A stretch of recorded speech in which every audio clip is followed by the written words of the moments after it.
Let's go for my X Factor. This comes out of Toronto. The band is called Call It Out, and the album is Anywhere But Here.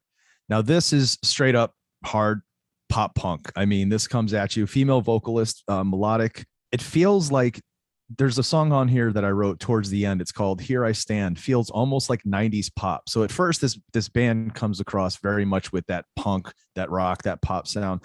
And then there are times where you can feel more pop than not. You know what I mean? I felt when I was listening to this one song, I just thought to myself, and I'm dating myself here now, man, but this almost feels like this could have been playing at Lilith Fair back in the day. Like I could hear that in this, but for me, I just thought this band was overall as a band, musically, you know, the talent was there. You could hear the music, the playing's great. The musicianship's there.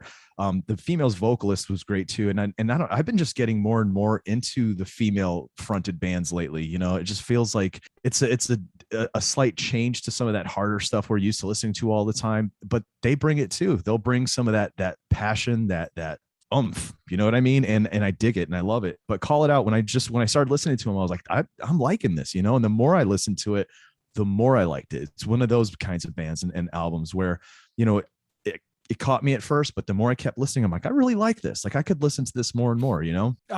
Complete versatility with this band. I love it. Everything about that. They definitely have a great sound, but that was my biggest takeaway, was like the versatility in their music that made me really enjoy it. I had just like kind of fun, like shiny pop.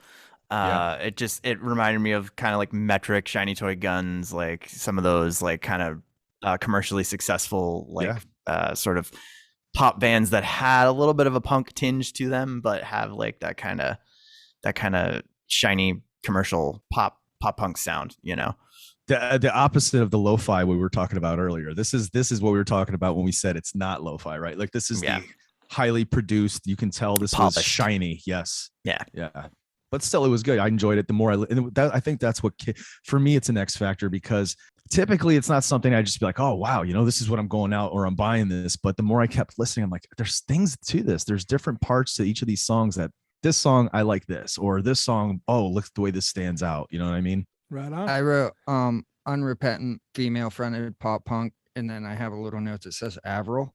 Am I the only one that drew that? Yeah. No, I get that. That's a good callback. That. Yeah. And I mean, there's nothing wrong with that.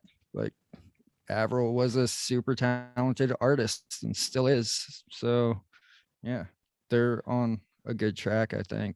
Nice. Dude, Michael, there you go. I thought and that was also Canadian. Yeah. And Canadian. Michael, I thought there was a raccoon in your garage with a cat. There's a cat. I was like, whoa. That's my three-legged cat named Tripod, who jumps on everything. He was digging that anti-star. All right, Jeff, you're up. He wanted to give his review of